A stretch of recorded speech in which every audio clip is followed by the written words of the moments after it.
TitleMatchNetwork.com. How did you and Paul Roma get put together? Well, I think Paul tells a story where there was some kind of major meeting or something, or there was a meeting of the minds, but no one let me in on it. But I don't know if they're ever, I don't even know, it's hearsay, but they just slapped us together. And if anybody goes back into history and watches some of the matches, you'll see that Paul and I are wearing different jackets. I mean, different colored tights. I mean, he wore, I don't know, it was just something. No one ever sat with me and said, we'd like to do this, Jim. We're going to do this. We're going to put you and this guy, Paul Roma, or maybe Paul should have been in the room or whatever. There was no formal conversation. There was nothing. They slapped us together, and it was as simple as that. They wanted to see how we would look together in the ring. And I guess they liked what they saw, and they ran with it for a little while. Did your pay ever increase, I guess, with the push with you and Paul? Yeah, it did. There was not a significant, but there was a slight increase, I would say. Mediocre increase. Okay. You once did an interview, I guess you talked about Roma. You said your personality conflicted with his. Can you expand on that? Well, we had come from Paul, when they put Paul and I together, I kind of thought this is going to be great. I got a partner. I got a, and maybe because I was 26 or 27 and I should have been more mature. But again, I go back to not knowing the business of professional wrestling. I go back to that. We come from two different worlds. I lived in a small 1.5 bedroom apartment in a small town in New Jersey, in northern New Jersey. Paul lived in a 2-story townhouse. He had thick plush carpeting. I'll never forget it when I went to his apartment, his townhouse.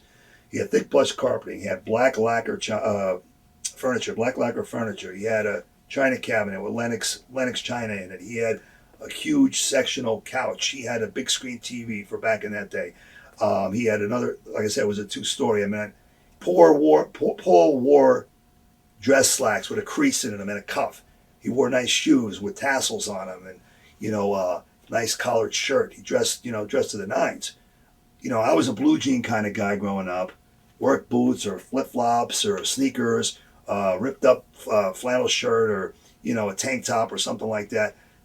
It's two people you slap together. That it's just because we come from two different worlds.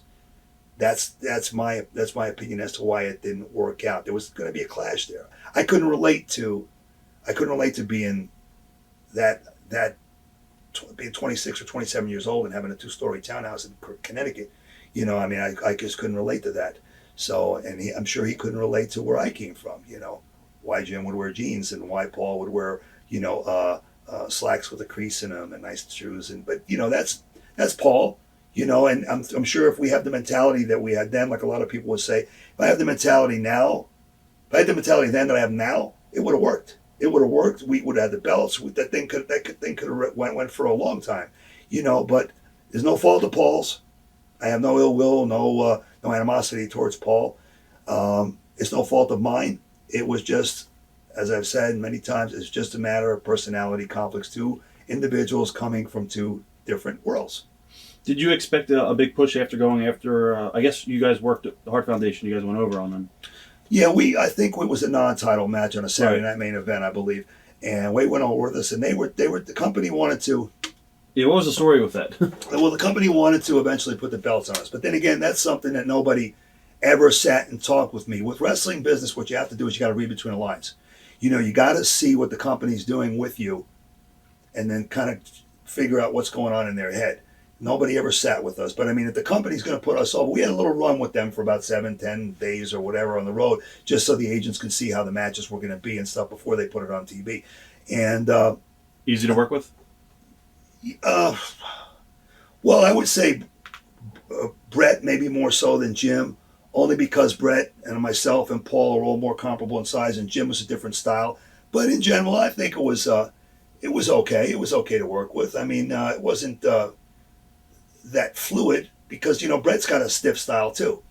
Coming from Calgary and working at, he's in the ring, right? Which is good. Which is and people may not like this, but it's just like Chris Benoit. And I'm sorry, but Chris and I had some of my best matches with Chris Benoit.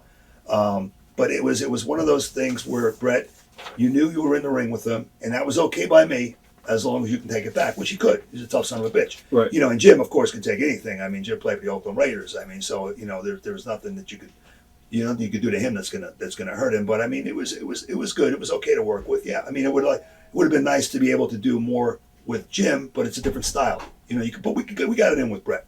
Okay.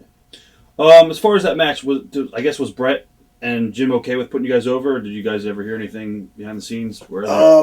I heard behind the scenes that they had no problem with it. I think I heard from maybe from Brett. I think it was from Brett that he was talking about. He was talking about that he would have no problem putting dropping the belts to us.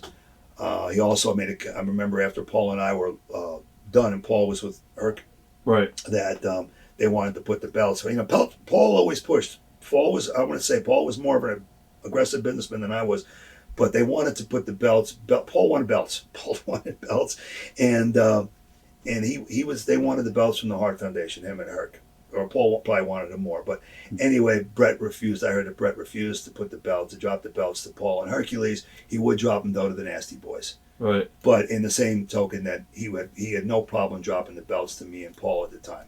I guess it was frustrating for you as a person, a performer, when he had his run with Herc, and then he pretty much had no chance. You know what? In hindsight, maybe it should have been. Maybe it should have bothered me. But in hindsight, a lot of things are 20/20 and crystal clear. It didn't bother me. It was almost kind of like getting rid of a bad girlfriend. Right. You know, and Paul don't take offense to this, but I'm sure we both probably felt like a little bit like, relief. Like, yeah, a little bit of relief. The tension was gone. It's the tension and the stress was gone. So it was but it would have been great if it could have worked out. But we didn't have then the mentality we have now. Did you get a chance to work with the Nasty Boys at all? Oh yeah, lots of times. What was it like being in the ring with those guys? You knew they were there. Yeah. You knew they were there. Yeah, they were stiff and awkward. They were stiff and awkward. Good people. I love Knobs and Jerry. Jerry was a great guy, and Brian's a funny fucker. Brian would always make fun of me. Go, the Young Stallion. He would do all that shit like that. Right. Swinging my arms. But again, you have to know who you're working with, and you have to work according to that style. And hopefully between the two teams, you end up with a good match. Were you surprised that Roma went on to become a horseman? I was shocked. I was really shocked. I didn't think I never, and I think Flair said it too, that Roma never deserved that. But and there's no shot against Paul, but that's what I heard that Flair said. Yeah, I was shocked because they have changed that horseman thing so many damn fucking times that after a while it doesn't mean anything. It's like flip-flopping a belt every week. I don't think the belts mean anything. But yeah, I was really surprised that they gave him that he got that spot. But as much as I've said, I think Paul was a better businessman, a more aggressive businessman. Maybe he pushed so hard that he found the squeaky hinge got the oil. So more power to him, but I don't think it lasted very long. I don't know what the time frame was on that.